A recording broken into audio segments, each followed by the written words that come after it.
Good morning. So first thing you'll notice about this video is it doesn't quite look like a lot of the other videos. I've shot this video entirely on my iPhone because I want to show that actually to get into YouTube you don't need to have any fancy equipment. Everybody has a phone and everybody can record video on their phone. If you've got an important story, if you've got an important message, that's what's key. And so I'm going to show you how you can actually film everything on a phone, but just maybe improve it slightly, just make it a little bit better. It's how to get the best out of using your phone. The first thing is, at the moment, I'm filming this in my room with just purely natural light from my window, and it's not looking great. So I think the first thing that we need to do is, add a little bit of light in. I think this looks a whole lot better. This is actually a ring light off Amazon. It's not super expensive. There are lots of different sizes and types available. This is one of the slightly bigger ones. But actually, even if you just have a couple of desk lamps, or even just one desk lamp, and put it behind the camera, it will fill you in a lot better and it will make you stand out far more from the background. Filming yourself while driving is never a good plan for, well, pretty much all the reasons. Up to this point, I've been filming everything on my phone, which is an XS Max, I think. It's about a 2-year-old iPhone. This is my wife's iPhone SE. It doesn't really matter what phone you're using. Almost anything from the last few years will have good enough capability to be able to take decent video. The key trick to it is making sure you've got enough light, because that's where they've improved. Certainly cameras, newer cameras are better at taking video in low light situations, but crying babies also don't make for great background noise. Any phone will do. If you're happy to film on a camera, on a stills camera with a video function on an SLR, great. Hopefully at that point, you'll know a little bit more about what you're doing. But the idea is that this is for people that are filming on their phones. So filming with sunglasses is a really good way to be able to make sure you can actually check your composition or read a script just off screen, just off camera, without looking like you're actually breaking eye contact with the camera. The only problem is it only makes sense in certain circumstances, so use it carefully. Now, it's far easier if everything's set up on a tripod. First of all, it means that you're not having to hold the camera. Holding the camera, it's fine, but there are two issues. Number one, if you're having to hold the camera out the whole time, your arm will get tired and you'll need to switch hands, and that often makes for a slightly awkward transition. If you need to do it, absolutely fine. But ideally, if we can avoid it, it will be better. This is set up on the iPhone holder that's actually within the ring light, but any sort of tripod will help. There are a couple of things that really make the big difference with filming on the tripod. Number one is the fact that if we need to do any editing, it's always easier if the camera is staying still. And kind of on that note as well, if the camera is staying still, it would be best if you can stay relatively still. Because if you're moving all over the shot and we need to edit things together, it just becomes a little bit more difficult. So you don't have to use a big light ring tripod like this. Actually, almost anything. So this is just a little cheap and cheerful tripod, desktop tripod off Amazon. This will work really well as well. Also, please, please, please don't film anything in portrait. There are always ways to fix it if you forget and film a little bit of it, but it's just much, much easier and more straightforward if you film everything in landscape. And filming while walking is a really tempting thing to do, but it's the easiest way to end up tripping over a dog or a rock or a root.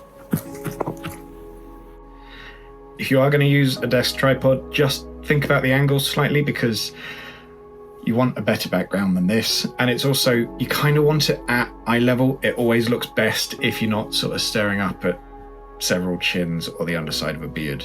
So really simply, if you're too high, you can either bring the tripod up, which will allow you to be able to focus like this, or you can bring yourself down. And you can see immediately things look a little bit better. This still isn't perfect. It would be better if it was about here, but actually it still works. Also, the same thing happens if you're going too high.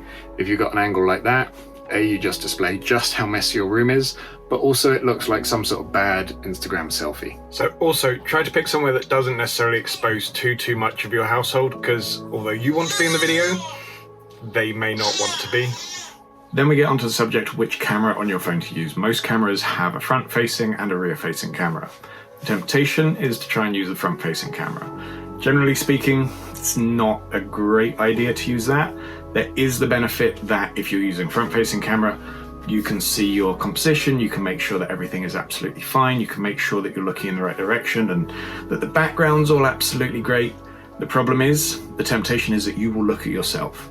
And when you're looking at yourself, you don't look like you're looking at the audience. You look like you're looking at your audience's mate. So if you do use a front-facing camera, really try and focus on looking at the camera. It just creates a better connection, but we'd much rather use the rear-facing camera. The rear-facing camera is the better quality camera. You will get a better result from it. It tends to be slightly more stable. If you're doing it handheld, it just generally works better. It also allows you to focus on making sure you're looking right at the camera because you don't need to ever look and check your composition.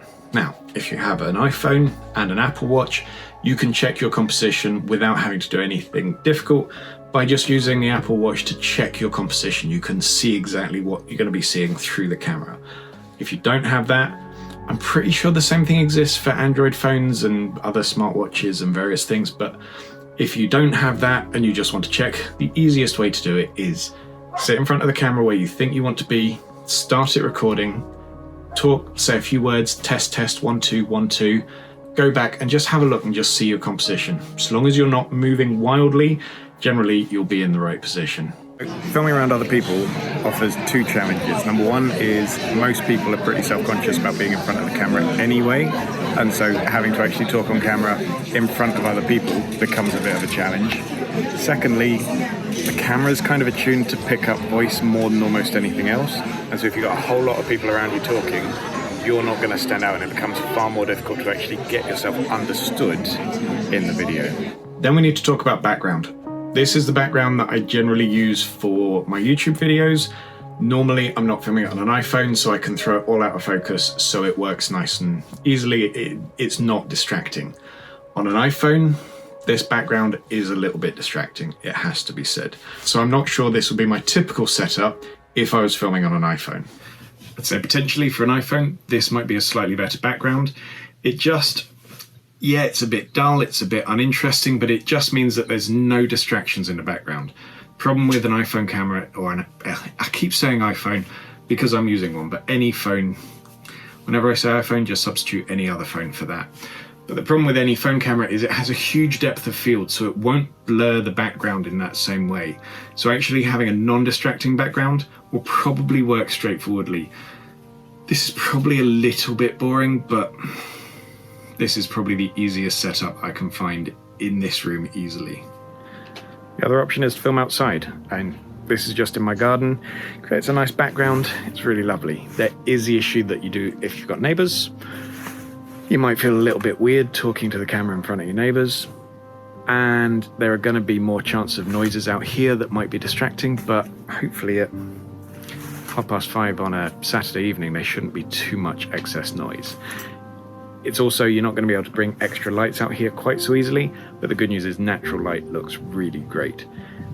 It is worth trying a few different angles because at the moment the sun is behind me, so it reflects quite a lot off my shiny head. Whereas by coming here, I don't have the sun reflecting off my head, but I'm now staring straight into the sun. So it's, outside on a sunny day, not brilliant. You kind of want a bit of shade because it will just make everything easier and slightly flatter lighting. If I come here, you can see suddenly it's just a little bit easier. I'm no longer glared, I'm just behind a bush, that's all it is. Just makes life a little bit easier. Filming outside in an outdoors location can look beautiful. It can really look very, very lovely. One thing I would say is make sure your battery is completely charged, because what you don't want to do is go to a beautiful outdoor location and then discover that your battery runs out halfway through. That's not a good plan. The other thing to be aware of is actually, again, just noise levels here. It's nice and calm. If there's lots of bird song, if you're near a road, it can just add a lot to background noise levels. The thing to remember is, although it's really tempting when you're in an outdoor situation to get further away from the camera so you can kind of show yourself in the surroundings, the problem is that by being further away from the camera and therefore further away from the microphone, you either need to talk up louder to be able to make yourself heard, which will mean that you might get out of breath, or you just have to make the volume louder on the video, which means that you'll pick up the outdoor sounds significantly more as well. So it looks great, but you just need to bear in mind how you're going to do it. So all of these hints and tips, they're just guidance. Actually, if you've got a setting or a scenario, way of filming that you think works really well for your content, film it that way. It's absolutely fine, but there are just a few little hints and tips that I can give you just to try and help make life a bit easier for you and just, you know, try and structure things a little bit better. So I really hope this has been helpful. It's about showing you that actually you don't need fancy kit to be able to make YouTube videos. And if you love what you do with the phone, then maybe you could look at getting more kit down the line. But the most important thing is telling stories. If you tell stories well, it doesn't matter what kit you're telling them on. And with everything that's been going on recently with super duper camera releases, it's so tempting to think I must have the latest, greatest gear. But frankly, if you can't tell the story that you want to tell with your phone, then maybe it's worth questioning whether the story that you're telling is worth telling. So thank you very much for watching. For more how-tos, there's a whole how-to playlist on all sorts of stuff, including how to film yourself in a more general setting as well, an introduction to video on bigger cameras, and yeah, like the video if you liked it, subscribe if you'd like to stay up to date with more, and thank you. Bye-bye.